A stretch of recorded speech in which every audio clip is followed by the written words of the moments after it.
The rice cooker. I'm gonna need beef broth, flour for the gravy. Saute a couple of onions maybe.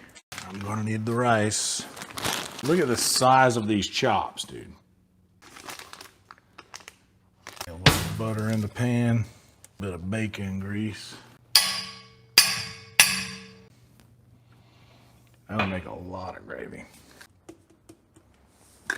And however much gravy you want to use is going to determine how much flour you want to put in. I'm using about this much right here. Seasoned salt, fresh ground black pepper, a little garlic powder, and a little onion powder. Seasoned up the chops last night. Onion powder, garlic powder, pepper, and seasoned salt. And dude, I used to just stir it up, but now I just give it a nice little, give it a shake. And you don't have to use all the mix that you make. If you run out of moisture, you don't have to commit to putting all that you made in there. You just use enough, whatever you need. A little more than 2 cups. That's right at a cup. So a little more than 2 cups, right at a cup. 3 cups is what we're going with. I don't measure. I just do 1 to 1, and I'm going for roughly 3 cups, but so long as you can see the measurement in your glass, like you can use any cup, so long as you fill it up to the exact spot with water that you did with rice. That'll make some all right rice. Rice portioned, we got the water. I can get some sauteing onions going. I can't say this enough.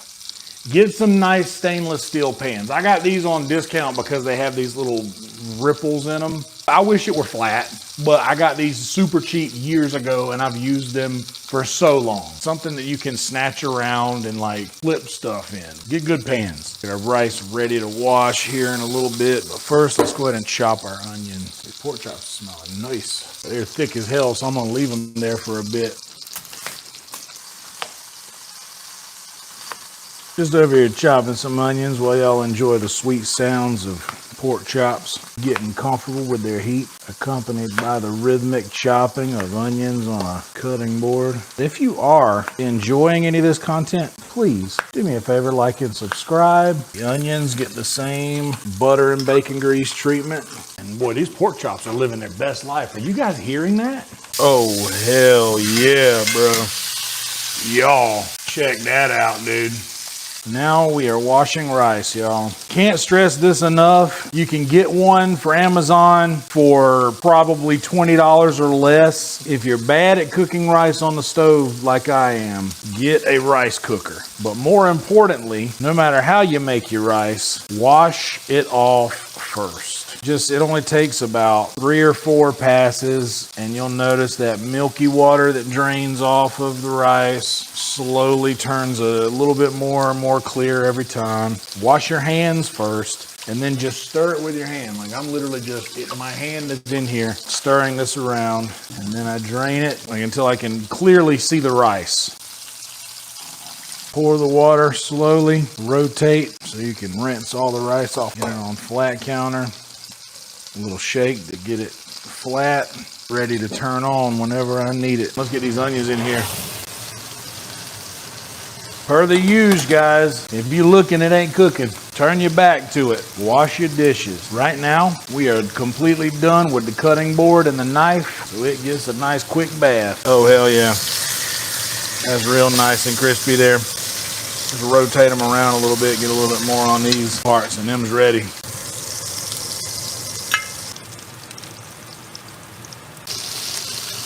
We're getting somewhere with these onions color-wise. For the pork and chicken thighs I usually hit that with the seasoned salt. For the onions, I'm using regular salt and pepper. Garlicking it up because I don't have any minced garlic to put in with the... And I'm not doing it today. I have been known to hit my onions with a little onion powder even. Just a couple of splashes, a little Worcestershire in here. And get that incorporated with everything. A little shallow flip. Bro, this cast iron skillet is cooking, bro. These onions are good. I'm gonna take the heat off of them. These onions there. Take them all the way off the heat and give that element time to cool down a little bit. You ready for this reveal? Look at that guy. And look at that guy. Guys, what are we even doing here? Just, can you smell them? Nice and crispy on that side. And these are so thick, I want them to be super crispy. Guys, like the video if you wish you could smell these onions right now. Look at the size of it. You see how big this pan is? Like, it's the size of the stove. Look at how big that one pork chop is. I saved the biggest one for last. Oh yeah, babe. That's right, I hear you down there. And like I said, this is a southern way of cooking things. In the South, people say we burn stuff, we overcook things. That's kind of true. I'm not gonna deny that. That's kind of how I like things, personally. That's sort of, the only thing I don't want absolutely burnt to a crisp kind of is like a steak. I want a steak to be done nice and pink in the middle. As far as like a pork chop, and like, look at these guys, look at that. Come on, big guy. You get right there in the middle. Check that out, will you? Since I did all of my seasoning on parchment, and now look, no mess. What? Now is probably a good time for me to get some rice going. See all of this over here, all of this stuff, I'm gonna make some incredible gravy. You can see here on the bottom, you see how far it's cooked through from there. And you can tell from like just the little crust down here on the edge that it's crusting up nicely there, you see? So whenever it gets to about the halfway point, which it almost is there, that's when I'm gonna flip it. I feel like I'm ready to flip easily. Look at that guy. So the rice is doing good things over here. My goal in this thing is to inspire people to cook. I want people to feel inspired to cook things, because you can make good food, very minimal ingredients. Right now, and I'm doing fancy stuff, southern fancy, which means I'm making my gravy with broth instead of water. But pork chops, 2 onions, about 3 cups of rice, and literally whatever seasonings you have. Salt and pepper, onion powder, garlic powder, I put on everything, and flour. Think like I'm making this out of shit you would normally have in your cabinet. The only thing you would have to buy, you usually got rice in your cabinet, you usually got flour in your cabinet. I'm one of those guys, I keep onions. Like there's certain things I don't run out of. You really only have to buy onions and pork chops. Even though these pork chops are huge, I don't even think it costs 15 bucks for that pack of pork chops. This whole meal, everything involved in it is easily less than $20. Well, that one's done. Yeah, that one got a little too close to the sun. But that's all right. We don't judge it none. We love it just the same. Now what we get to do, I'm gonna take a little bit more butter in here. Get that flour in there to soak up all that mean heat. Oh, hell yeah. Cook all the flour taste out the flour.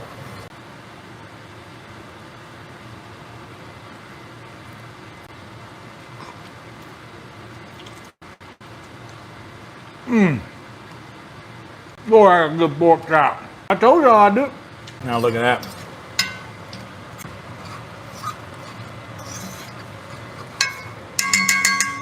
Now we got that dark color in there. I need to go ahead and get some liquid in here.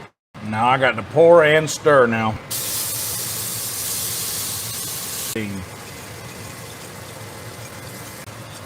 Now gravy is something you got to keep playing with. You see the consistency of it now? It's very pasty. We don't want that yet. That's about the consistency we want at the end, but we don't want that in there yet.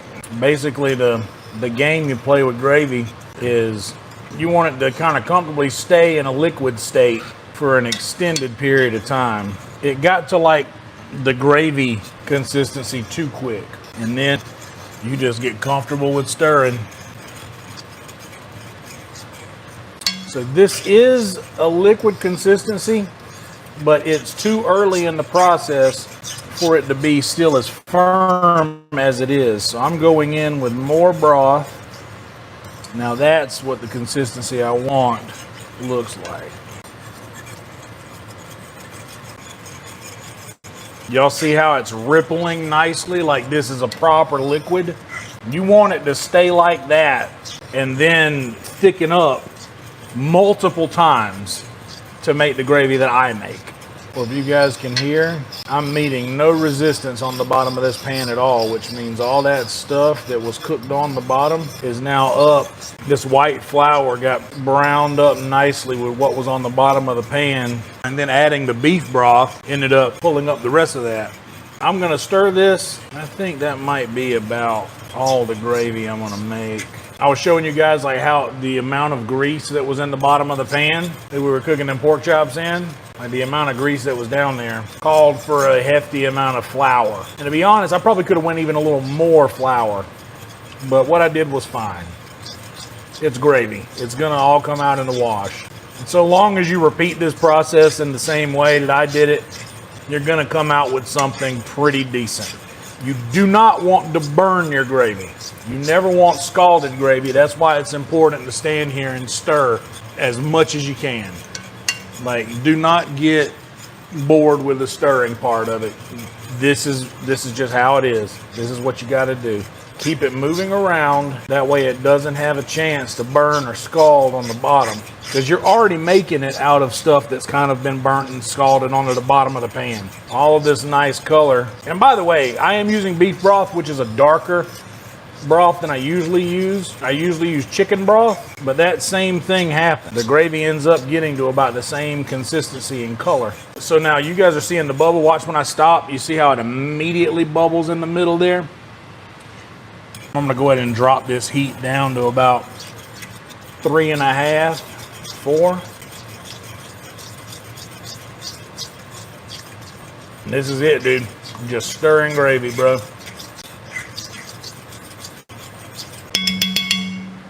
Give it a second. So now you see that I've dropped the heat on it a little bit. It doesn't immediately go back up. I'm actually gonna bring the heat back up to where it was. Now it's got that nice, I'm gonna let it cook a little bit more off.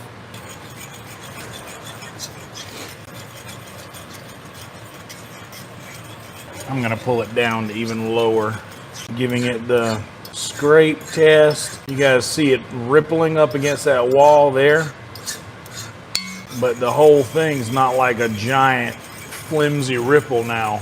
It's holding its shape more, which is more what I was looking for when I really wanted to drop the heat. Now, by any measure, this gravy is done. Too hot to eat right now. I don't know if it's necessary to do. I don't know if there's any scientific reason why you should do it.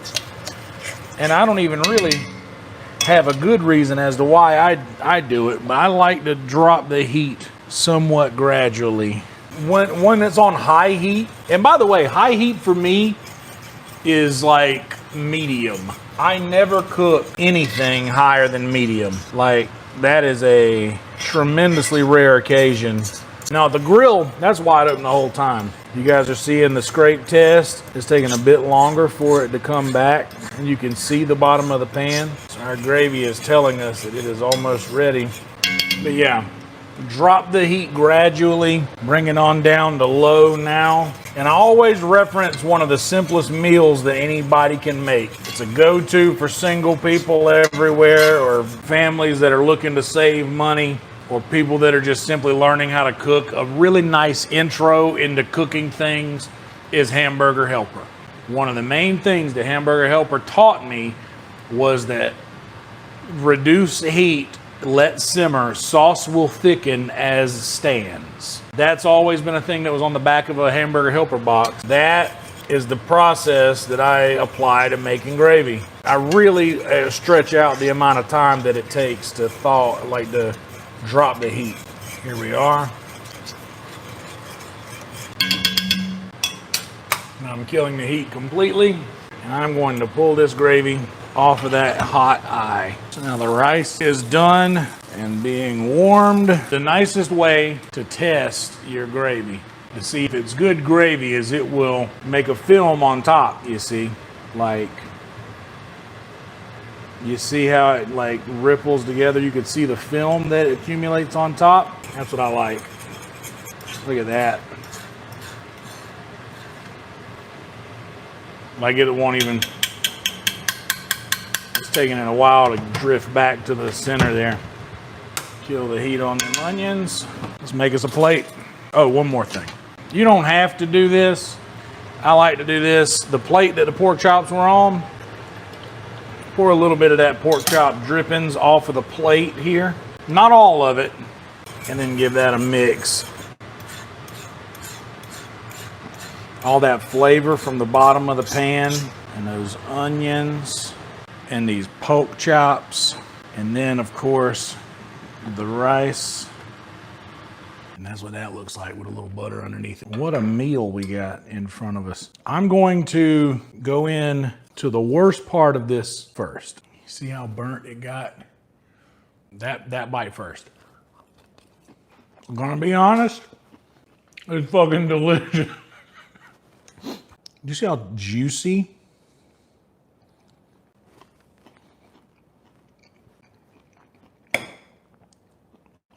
The onions are perfect. Holy smokes, man. Bro, that's a damn good pork chop right there. I'm gonna show you guys this, look. I'm just eating this pork chop with 0 condiments. Maybe with some onions. Mm-hmm. Dude, it's kind of insane. The most burnt one is still so good. The rice is strong. The gravy is strong. Pretty amazing the amount of flavor that you can pack into a gravy. Look at that bite, guys. Like the video if you wish you could take that bite I just showed you. These onions taste like sugar, dude. They caramelize to the point where they're sweet. This shit is so incredibly delicious, dude. It's just like grandma used to make right here, bro.